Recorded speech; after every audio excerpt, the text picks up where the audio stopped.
Good morning my dear student. हम जो बात कर रहे हैं बेटा किस चैप्टर के ऊपर बात करते चल रहे हैं अपने लेक्चर में, बिलियन के ऊपर बात कर रहे हैं। और बिलियन चैप्टर में आज जो हम बात करने वाले हैं क्या है बेटा, कुछ आंकिक प्रश्न के ऊपर बात करने वाले हैं। क्योंकि थ्योरी में तो हमारा मैक्सिमम कंप्लीट हो ही चुका है, सिर्फ एक पॉइंट को भी हमने छोड़ रखा है, हेनरी का नियम। हम उसको क्या करेंगे कि जो, क्योंकि मुझे लग रहा है क्योंकि हमने जो बिलियन में अभी तक मैक्सिमम कर चुका है उसमें काफ़ी फॉर्मूले हो चुके हैं, तो हम ये चाहते हैं कि अब हम क्या करें कि जो फॉर्मूले हो चुके हैं उन फॉर्मूले के ऊपर क्यों ना कुछ आंकिक प्रश्न करके देखे जाए। जब कुछ आंकिक प्रश्न हम इन जो फॉर्मूले आ गए हैं इन पे कर लेंगे, तब हम क्या करेंगे, तब हम अपने हेनरी के नियम को क्या करेंगे, स्टार्ट करेंगे। तो हम आज किसकी बात करते हैं बेटा, कुछ आंकिक प्रश्न की बात करते हैं। और सबसे शुरू में हम किस क्वेश्चन के ऊपर बात कर रहे हैं, मोलरता के ऊपर बात कर रहे हैं कि किस तरह से मान लीजिए किसी क्वेश्चन में आपको मोलरता निकालने को आ सकती है। तो कैसे मोलरता निकालने को आएगी वो देखने वाली बात है। देख, मान लीजिए उसने आपको एक क्वेश्चन दिया है, क्या क्वेश्चन दिया है वो देख लेते हैं। उसने कहा है कि इस तरह से क्वेश्चन देगा वो आपको कि मान लीजिए उसने कहा है कि 5.85 ग्राम NaCl को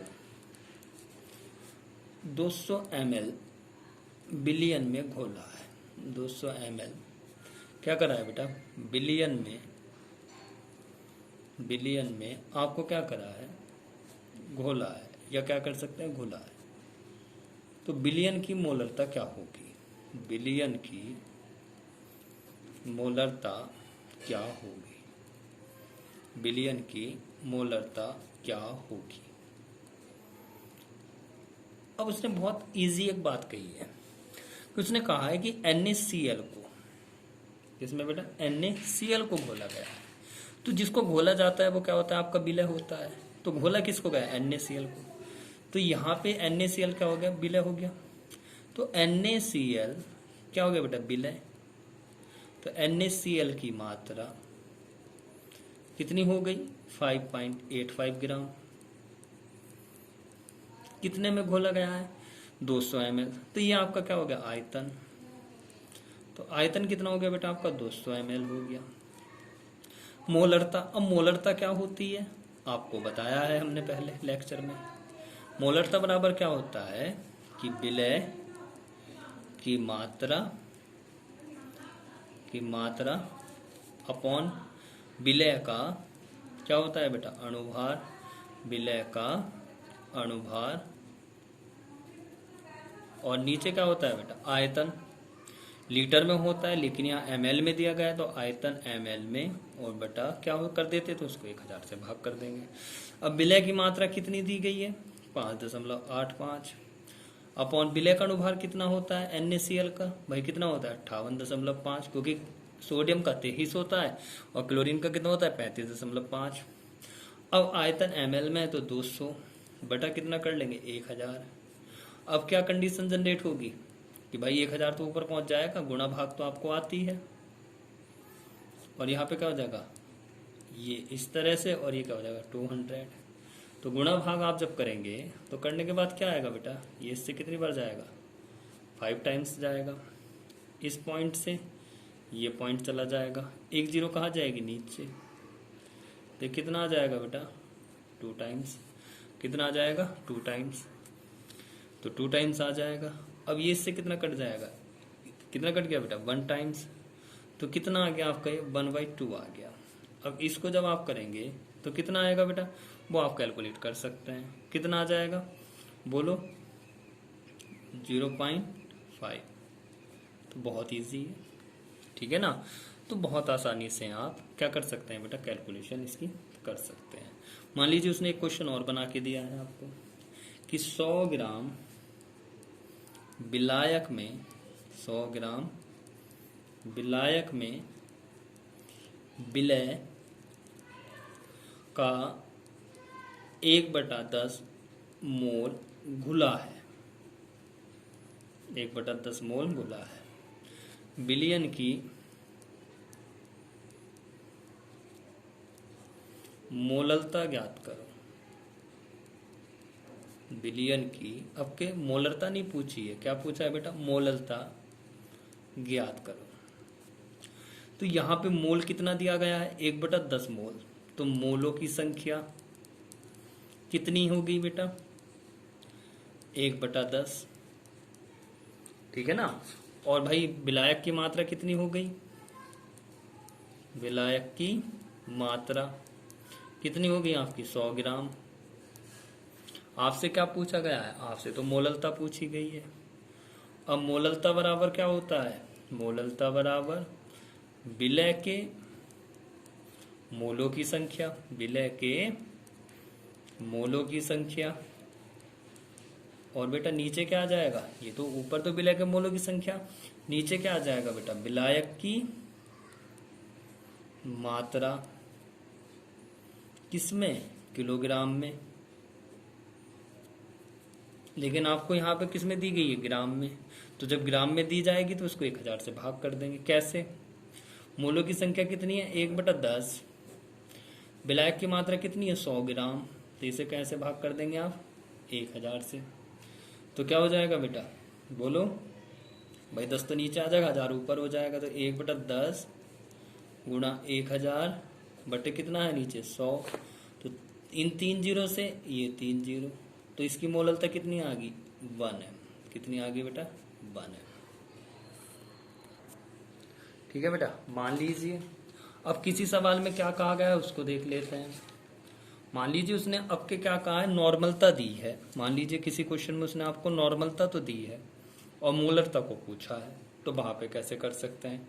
मान लीजिए उसने कहा 0.25 n, n का मतलब क्या होता है बेटा, नॉर्मलता होती है। उसने क्या कहा है 0.25 n ऑक्जेलिक अम्ल, ऑक्जेलिक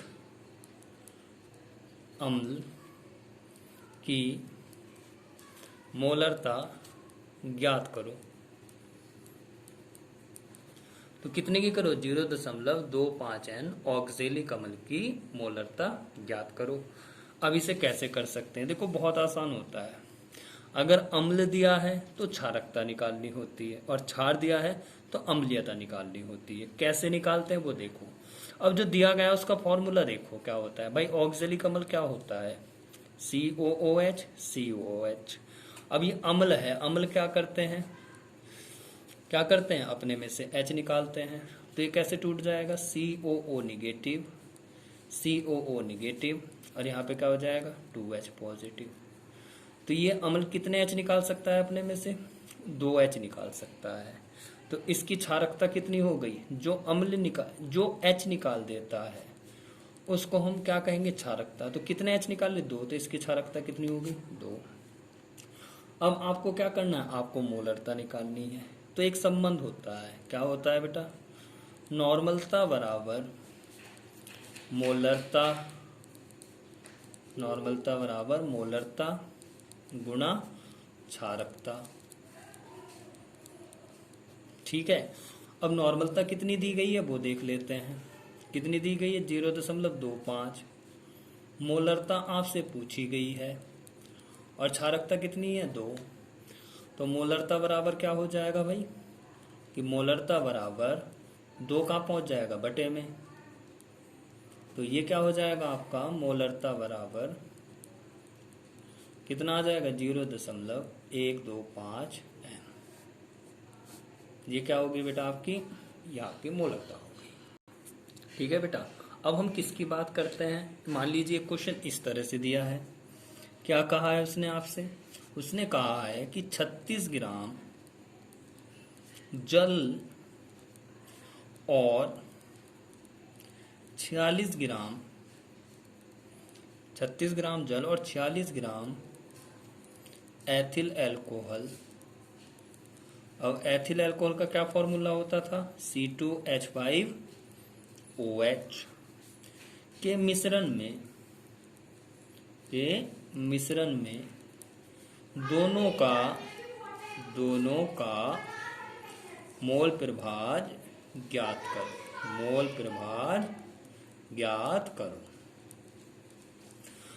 अब मोल प्रभाज किसका निकालना है, जल का भी और एथिल अल्कोहल, क्योंकि उसने क्या कहा है दोनों का निकालना है। तो मोल प्रभाज निकालने के लिए पहले आपको क्या करना होगा बेटा, हमेशा याद रखो, पहले आपको मोलों की संख्या निकालनी होगी। अब मोलों की संख्या पहले किसकी निकाल लो, जल की, और फिर किसकी निकाल लो, एथिल अल्कोहल की। तो जल के मोलों की संख्या क्या हो जाएगी भाई जल के मोलों की संख्या। अब ये जो मोलों की संख्या जल की है, इसे मान लीजिए हमने N1 मान लिया। अब मोलों की संख्या कैसे निकलती है? भार बटे अणुभार। भार कितना है? 36। और जल क्या होता है भाई? H2O। तो इसका अणुभार कितना होगा? 18। तो इसके मोलों की संख्या कितनी आ गई? 2। अब किसके निकाल लो? एथिल अल्कोहल के मोलों की संख्या। एथिल अल्कोहल के मोलों की संख्या। अब इसके मोलों की संख्या कैसे निकलेगी भाई? इसे N2 मान लो। अब इसका भार कितना दिया है? 46 ग्राम। और अणुभार कितना होता है इसका? 46। तो इसके मोलों की संख्या कितनी आ गई? 1। अब दोनों के मोलों की संख्या आ गई। अब आप क्या निकाल सकते हैं? मोल प्रभाज।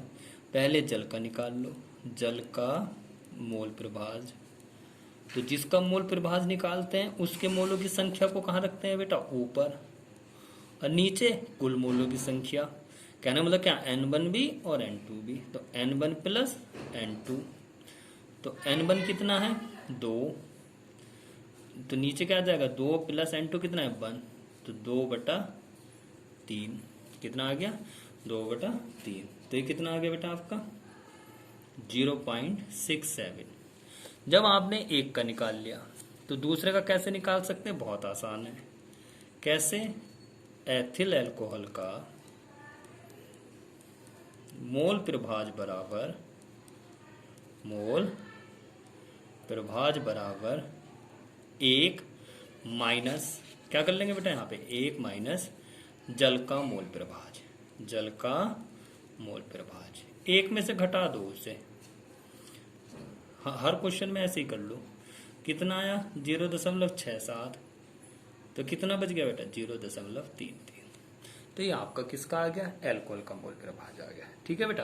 तो आज आप इन क्वेश्चंस पे प्रैक्टिस करिए। हम अपने नेक्स्ट लेक्चर में और न्यूमेरिकल्स के ऊपर और आंकिक प्रश्न के ऊपर आपसे बात करेंगे। ठीक है बेटा। Okay, thank you.